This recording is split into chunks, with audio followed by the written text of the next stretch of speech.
चलित रथयात्रा पूरा निरा हेब तेबे गोटे दिन में नेत्रोत्सव नवयौवन दर्शन और रथयात्रा पड़ुवर नीतिकांति नहीं स्वतंत्र व्यवस्था कर रथयात्रा दैतापति मानकर विशेष कार्य रही है ता संपन्न करिथांती बाड़ग्राही माने।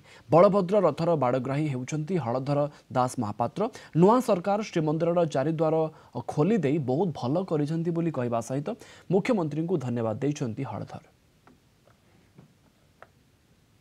जहाँ हो नुआ सरकार आसी बर्तमान चारि द्वार खोली बर्तमान जहाँ कर गोटे बहुत गुरुत्वपूर्ण काम कर बर्तमान तांको धन्यवाद। तांको जगन्नाथ बसई था यही सरकार को समस्त सरकार को भी सरकार जो पैसा पत्र खर्च करी जगन्नाथ जिते जहाँ होना कहीं बर्तमान बीजेडी हूँ कि बीजेपी हूँ कि जी हूँ आज पर्यटन सरकार रहीकि ये संस्था ये हिंदू धर्म सनातन को बंचैकी रखिंट से ठीक भाव में परंपरा हिसाब से चालू।